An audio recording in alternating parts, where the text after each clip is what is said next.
नमस्कार, आप देख रहे हैं ओपन बुक भारत न्यूज। मैं हूं आपके साथ रेखा बिष्ट। सापोर्ट ग्राम रॉयल एकेडमी में उत्तीर्ण छात्र छात्राओं का भव्य सम्मान समारोह उत्तर पूर्वी क्षेत्र के अल्पसंख्यक छात्र संघ NEMSU के बिलासीपारा जिला समिति के अंतर्गत सापोर्ट ग्राम आंचलिक समिति के तत्वाधान में उच्च माध्यमिक परीक्षा में सफल हुए छात्र छात्राओं को सम्मानित करने का एक भावपूर्ण कार्यक्रम सापोर्ट ग्राम रॉयल एकेडमी में आयोजित किया गया। समारोह में NEMSU के केंद्रीय कमेटी के वरिष्ठ नेता श्री बराहुल इस्लाम और अब्दुल मदनान की गरिमामयी उपस्थिति रही। कोकराझाड़ जिला कमेटी के महासचिव सद्दाम हुसैन, सापोर्ट ग्राम कॉलेज के उप प्रधानाचार्य मोहिबुल हक, प्रोफेसर सैफुल आलम, प्रोफेसर मिथिंगा वर्मा तथा सापोर्ट ग्राम रॉयल एकेडमी के प्राचार्य पद्मा बाईदेव भी कार्यक्रम में मौजूद रहे। अतिथियों ने अपने संबोधन में कहा कि शिक्षा ही जीवन का मुख्य मेरुदंड है। छात्र छात्राओं को सिर्फ डिग्री हासिल करने तक सीमित न रहकर एक जिम्मेदार, सुशिक्षित और अच्छे नागरिक बनने की प्रेरणा दी। उन्होंने युवाओं से अपील की है कि वो ज्ञान के साथ साथ नैतिक मूल्यों को भी आत्मसात करें ताकि समाज और राष्ट्र के विकास में योगदान दे सके। कार्यक्रम का सफल आयोजन NEMSU सापोर्ट ग्राम आंचलिक समिति के महासचिव कोहिनूर इस्लाम और सहायक महासचिव मुशर्रफ अली के नेतृत्व में हुआ। रानीगंज आंचलिक समिति के अध्यक्ष सलीम हुसैन और मिर्जा नूर रहमान ने भी आयोजन में सक्रिय सहयोग प्रदान किया। इस अवसर पर उत्तीर्ण सभी छात्र छात्राओं को प्रमाण पत्र और स्मृति चिन्ह प्रदान कर उनका उत्साहवर्धन किया गया। 39% के 72.1 और ये लोग के 58% के 82.1 ये लोग के रिजल्ट था। थर्ड डिवीजन सेकेंड डिवीजन मिला को हमारे इक्वल করেছে গতিকে আমরা ম্যাক্সিমাম ছাত্র ভালো রেজাল্ট করেছে এটাই করেছে তাই বার্তা আমি হবে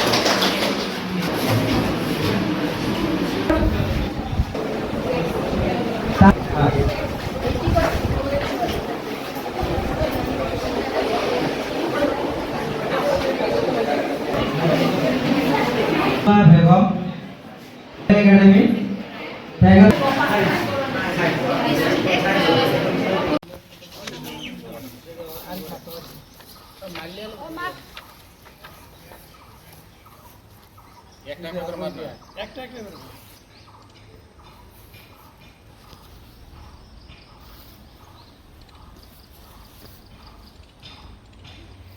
মোবাইল নাই।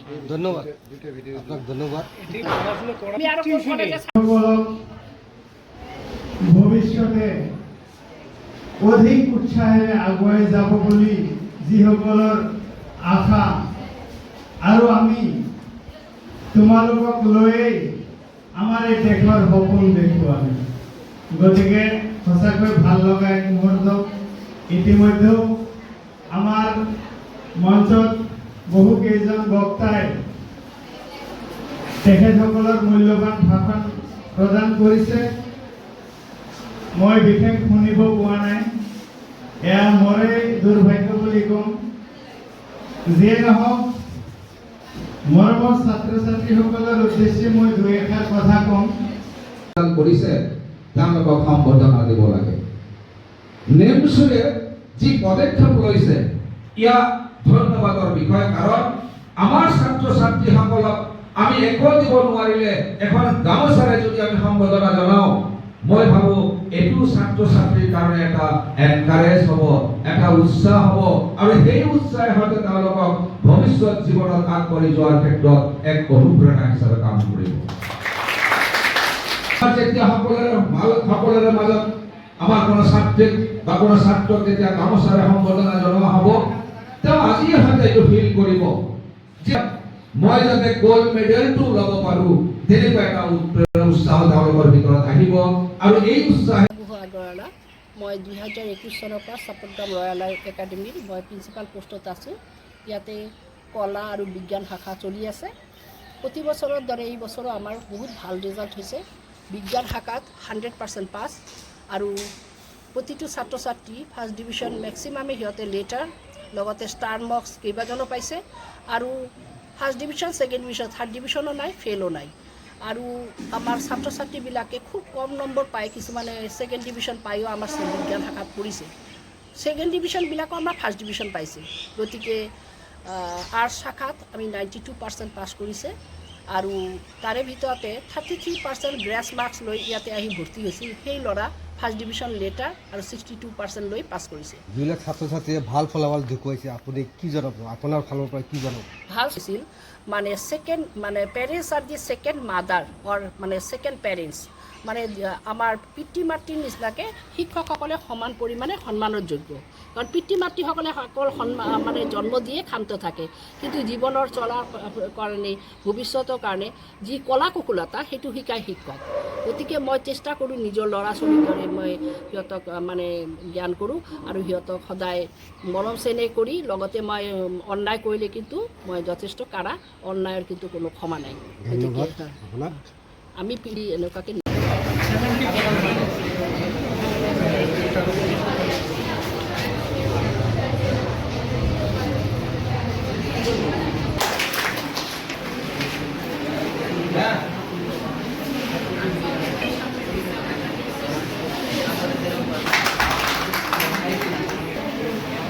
তাৰপিছত আছিল বৰ্ণালী শাহ, ৰয়,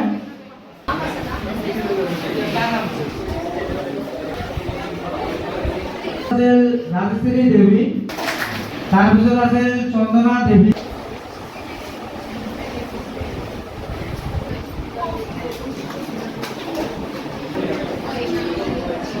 আচ্ছা, আমাৰ সাপোৰ্ট কাম ৰয়্যালে বহুত ছাত্ৰছাত্ৰী থাৰ্ড ডিভিজন ছেকেণ্ড হৈছে, কোনো ধৰণৰ টিউশ্যন নাই আৰু তাই কিমান পাৰ্চেণ্টেজ পাইছিল মেট্ৰিকত আৰু হায়াৰ ছেকেণ্ডেৰী কিমান পাইছিল তাই কওক। যিসকল ছাত্ৰ ছাত্ৰীয়ে আজি ভাল ৰিজাল্ট কৰিছে সিহঁতক আমি মাতি লৈ আহি সম্বৰ্ধনা জনাইছোঁ, আমি উৎসাহ যোগাইছোঁ যাতে সিহঁতে অনাগত দিনত ইয়াতকৈ আৰু ভাল সফলতা আনি দিব পাৰে বা আমাৰ এই অঞ্চলৰ সুনাম কঢ়িয়াই আনিব পাৰে। তেওঁলোকে আমাৰ গৌৰৱ, তেওঁলোকে আমাৰ দেশৰ ভৱিষ্যত, তেওঁলোকক আমি আৰু উৎসাহ যোগোৱা উচিত যাতে তেওঁলোকে ভৱিষ্যতে কোনোবাই ডক্টৰ হওক, ইঞ্জিনিয়াৰ হওক, IAS অফিচাৰ, IPS অফিচাৰ, এনেকুৱা ভাল ভাল কোনোবাই প্ৰফেচাৰ হওক, জীৱনত সফলতাৰে সফলতা লৈ আহক, এই অঞ্চলৰ গৌৰৱ হওক, এই অঞ্চলৰ নাম উজ্বলাই তোলক, লগতে আমাৰ এই দেশৰ উন্নয়নৰ কাৰণে আমাৰ জাতিৰ উন্নয়নৰ হকে কাম কৰক। ভৱিষ্যতে যাতে এই ছাত্ৰ ছাত্ৰীসকলে সুনাগৰিক হৈ যাতে আমাৰ এই দেশখনক শিক্ষক শিক্ষয়িত্ৰী কি জনাব? হয়, ইয়াত উপস্থিত হ'ব পাৰে এটা কথা আমি শুনি সঁচাকৈ ভাল লাগিছে যে ৰয়েল একাডেমীত ছাত্ৰ ছাত্ৰীসকলে যিসকলে অধ্যয়ন কৰি আছে তেওঁলোকে বিনা টিউশ্যনত বা বিনা কোচিঙত গৈ সিহঁতে নিজৰ তৰফৰ পৰা পঢ়া শুনা কৰি এই স্কুলৰ পৰা শিক্ষক শিক্ষয়িত্ৰীসকলে যিখিনি সিহঁতক পঢ়াইছে সেইখিনি লৈ পৰীক্ষাত বহিছিল আৰু যথেষ্ট ভাল ৰিজাল্ট কৰিবলৈ সক্ষম হৈছে। আমি এনেকুৱা শুনিলোঁ যে মেট্ৰিকত 34% পৰা আৰম্ভ কৰি 30-40% লৈ ইয়াত অধ্যয়ন কৰিবলৈ আহিছিল আৰু ইয়াৰ পৰা আহি ফাৰ্ষ্ট ডিভিজন কোনোবাই লেটাৰ মাৰ্কছ কঢ়িয়াই আনিবলৈ সক্ষম হৈছে। গতিকে এই অনুষ্ঠানৰো উজ্জ্বল ভৱিষ্যত আমি কামনা কৰিছোঁ। অনাগত দিনত আৰু ইয়াতকৈ ভাল ৰিজাল্ট কৰক, আমি তাৰে কামনা কৰিছোঁ। কিমান ছাত্ৰ ছাত্ৰী সমৰ্থন দিলে?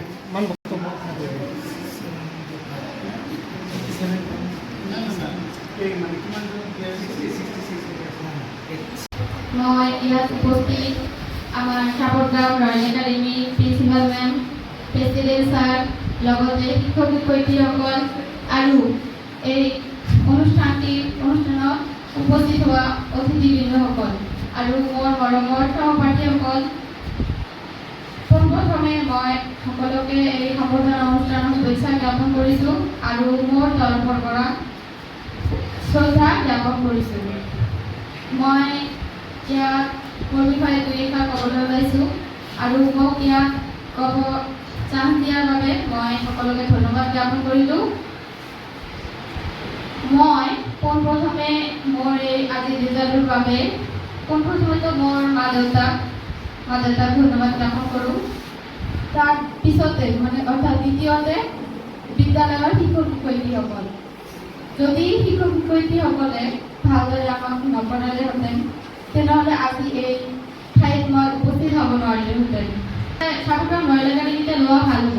ঘৰৰ পৰা ওচৰত, বাহিৰত গৈ কি হয়, বাহিৰত বহুত ছাত্ৰ ছাত্ৰী যায় পঢ়িব, কিন্তু মেট্ৰিকত দেখা যায় 80+, 85+ পাৰ্চেণ্টেজ লৈ যায়, হায়াৰ ছেকেণ্ডাৰীত 60% বা 70% কি 70% ইয়াতেই থাকি যায় তো মই ভাবিলোঁ বাহিৰত গৈ কি হয় বেকাৰ মানে টকা পইচা খৰচ কৰি পিছত মই চাপগ্ৰাম ৰয়েল একাডেমীতে এডমিশ্যন ল'লোঁ ইয়াত আহি বহুতো টিচাৰক লগ পালোঁ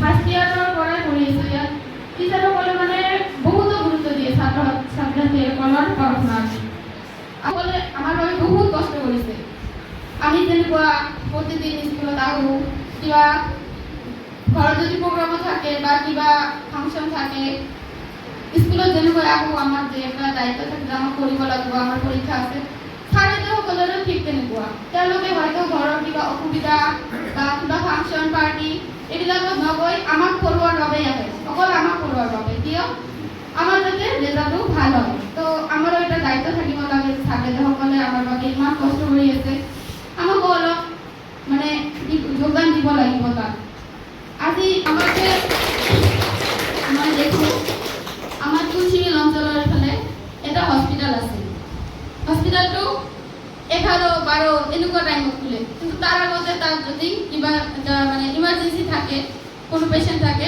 গৈ তাত মৰিব লাগিব কিন্তু কোনো ডক্টৰ নাই তাত ভাল ডক্টৰ যে এজনে চিকিৎসা কৰিব সিহঁতক বাহিৰত যাব লাগে কোকৰাঝাৰত যাব লাগে বঙাইগাঁও গুৱাহাটী এইবিলাকত যাব লাগে তোমালোকে জানা যে হিংসা কৰিলে পাপ হয় কেৱল হিংসা কৰিলে পাপ নহয় হিংসা envy is one of the major sins তাৰ আগতে এটা তোমালোকৰ মাজত বস্তু দেখা যায় ৰাগ ৰেড সবৰ মাজতে ৰাগ আছে না এই খং কৰাটো এই বেছি পিছত আৰু এটা হ'ল ক্লাটনি মানে জানা যে বেছি খোৱা তোমালোকে যে কেতিয়াবা বহুত বেছি খাই দিয়া বহুত ফিষ্টিং কৰি থকা সেই ফিষ্টিং কৰাটো কিন্তু এটা পাপ তো আহিব নোৱাৰিলে সেইকাৰণে মোক পঠালে মই ছাৰৰ পঢ়াৰ কাৰণে ইয়াতে আহিলোঁ আজি চাপগ্ৰাম ৰয়েল স্কুলৰ অধ্যক্ষ মহোদয় লগতে শিক্ষাগুৰুসকল আৰু এই আজি সম্বৰ্ধনা অনুষ্ঠানটো আয়োজন কৰা সম্বৰ্ধনা কৰিছোঁ মই মেট্ৰিক পাছ কৰাটো বহুত আগতে পাছ কৰিলোঁ মই এতিয়ালৈকে লাইফত যি পালোঁ মোৰ মানে এক্সপিৰিয়েঞ্চৰ পৰা কৈছোঁ আৰু পঢ়া শুনাৰ পৰা আদি কৰি চাকৰি জীৱনলৈকে যে সপোন দেখিব লাগিব আৰু তোমালোকে সপোন ল'ব লাগিব দেখিব লাগিব আৰু এই সপোনৰ উপনীত হ'ব কাৰণে এতিয়া মানে তোমালোকে আছা চেষ্টা কৰি আছা ভালে কথা আৰু এটা কথা স্পষ্ট এইটো ডাঙৰ মানুহসকলে উপদেশ দিয়ে যে জীৱনত সফলতা পাবৰ কাৰণে ইহাতটোও হৈছে সুন্দা পৰিৱেশ গঢ়ি তোলাৰ এটা ব্যৱস্থা